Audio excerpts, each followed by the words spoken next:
नमस्कार दोस्तों, सीजी सरकारी जॉब यूट्यूब चैनल में आप लोगों का स्वागत है। आज इस वीडियो में हम बात करने वाले हैं रेलवे स्टेशन मास्टर कैसे बने। बहुत सारे ऐसे अभ्यर्थी हैं जो रेलवे स्टेशन मास्टर तो बनना चाहते हैं, लेकिन उनको यही नहीं पता होता है कि रेलवे स्टेशन मास्टर बनने के लिए शैक्षणिक योग्यता क्या होना चाहिए, रेलवे स्टेशन मास्टर का क्या काम होता है, प्रति माह कितना वेतन दिया जाता है, किस प्रकार से उनका चयन किया जाता है, एज लिमिट क्या होना चाहिए। तो दोस्तों, मैं आप लोगों को पूरी डिटेल से वीडियो में इसी के बारे में जानकारी देने वाला हूँ। अगर आप लोग अभी तक चैनल में नए हो तो चैनल को सब्सक्राइब कीजिए और बेल आइकन को जरूर दबाएं ताकि ऐसी ही काम की वीडियो आप लोगों तक पहुंच सके।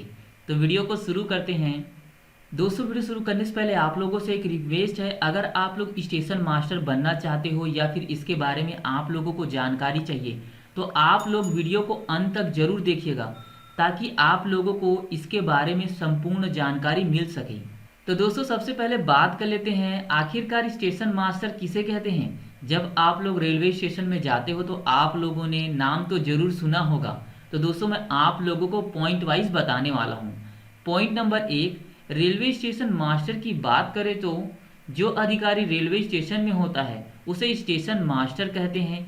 इसलिए उन्हें रेलवे विभाग के कार्यों को करने के लिए नियुक्त किया जाता है। इसका मतलब ये है दोस्तों, एक अधिकारी होता है रेलवे स्टेशन में, उसे स्टेशन मास्टर कहते हैं और जो उनकी नियुक्ति किया जाता है रेलवे विभाग के कार्यों को करवाने के लिए नियुक्त किया जाता है। Point number 2, railway station master का काम रेलवे स्टेशन के अंदर सभी कार्यों को सुरक्षित रूप से करवाना होता है। साथ ही रेलवे स्टेशन में जो भी कार्य होता है उसी के देख रेख में होता है। इसलिए स्टेशन मास्टर को रेलवे स्टेशन का प्रबंधक भी कहते हैं। दोस्तों, जितने भी कार्य रेलवे स्टेशन के अंतर्गत होते हैं वो रेलवे स्टेशन मास्टर के देख रेख में ही किया जाता है। अब दोस्तों, बात करें कि रेलवे स्टेशन मास्टर को वेतन कितना दिया जाता है।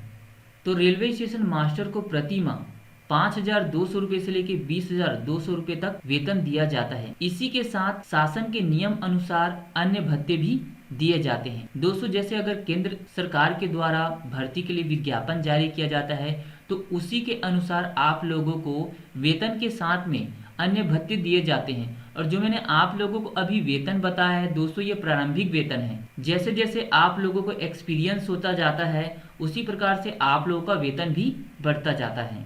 अब दोस्तों, बात करें आयु सीमा एज लिमिट के बारे में क्या मांगा जाता है। तो रेलवे स्टेशन मास्टर बनने के लिए न्यूनतम जो आयु होना चाहिए 18 वर्ष और अधिकतम आयु 32 वर्ष होना चाहिए। जो आरक्षित वर्ग के अभ्यर्थी हैं उन्हें नियम अनुसार आयु सीमा में छूट दिया जाता है। तो दोस्तों, अगर आप लोग स्टेशन मास्टर बनना चाहते हो तो न्यूनतम जो आयु 18 वर्ष और अधिकतम आयु 32 वर्ष होना चाहिए। और जैसे अगर आप लोग SC, ST या OBC वर्ग के अभ्यर्थी हो तो आप लोगों को आयु सीमा में छूट दिया जाता है। अब दोस्तों, बात कर लेते हैं रेलवे स्टेशन मास्टर के लिए शैक्षणिक योग्यता क्या होना चाहिए। शैक्षणिक योग्यता होना चाहिए किसी भी विषय में अभ्यर्थी के पास स्नातक ग्रेजुएट की डिग्री होना चाहिए। जैसे दोस्तों, अगर आप लोग आर्ट्स विषय से या फिर साइंस या कॉमर्स विषय से स्नातक ग्रेजुएट पास हो तो आप लोग रेलवे स्टेशन मास्टर के लिए आवेदन कर सकते हो, अप्लाई कर सकते हो। अब दोस्तों, बात कर लेते हैं आखिरकार स्टेशन मास्टर का क्या काम होता है। बहुत सारे ऐसे अभ्यर्थी हैं जो कमेंट करके पूछते भी हैं कि आखिरकार स्टेशन मास्टर क्या काम करते हैं। तो दोस्तों, मैं आप लोगों को डिटेल से पॉइंट वाइज बताने वाला हूँ। Point number 1, railway station master का काम रेलवे स्टेशन के अंदर सभी कार्यों को सुरक्षित रूप से करवाना होता है। साथ ही रेलवे स्टेशन में जो भी कार्य होता है उसी के देख रेख में होता है। इसलिए स्टेशन मास्टर को रेलवे स्टेशन का प्रबंधक कहते हैं। दोस्तों, इसके बारे में मैंने आप लोगों को ऑलरेडी बता दिया है।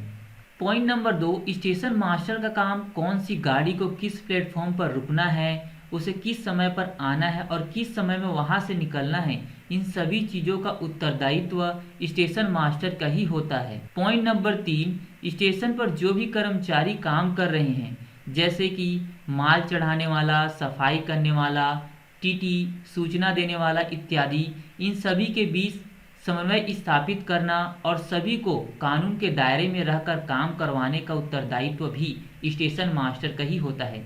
जैसे दोस्तों, आप लोगों ने देखा ही होगा जब आप लोग रेलवे स्टेशन में जाते हो तो वहाँ पर बहुत सारे कर्मचारी काम कर रहे होते हैं। तो दोस्तों, जो ये कर्मचारी है स्टेशन मास्टर के देख रेख में ही काम करते हैं। उनके बीच समन्वय स्थापित करना, मिलजुल के काम करना, अच्छे से काम करवाना, इन सभी का उत्तरदायित्व जो है वो स्टेशन मास्टर का होता है, ताकि वो मिलजुल के एक स्टेशन में काम कर सकें। पॉइंट नंबर 4, रेलवे स्टेशन की सफाई, प्लेटफॉर्म पर स्वच्छता, कोई भी अन्य अवैध काम तो नहीं हो रहा है। रेलवे यात्रियों की सुरक्षा, कोई यात्री बिना टिकट के है तो उस पर जुर्माना लगाना इत्यादि सभी को देखने की जिम्मेदारी स्टेशन मास्टर का ही होता है, और स्टेशन मास्टर अन्य कर्मचारियों को उनका पालन करने को कहते हैं। तो दोस्तों ये सभी कार्य स्टेशन मास्टर के अंतर्गत जितने भी कर्मचारी हैं उनके द्वारा किया जाता है। अब फाइनली दोस्तों स्टेशन मास्टर के लिए सिलेक्शन प्रोसेस, चयन प्रक्रिया के बारे में बात कर लेते हैं।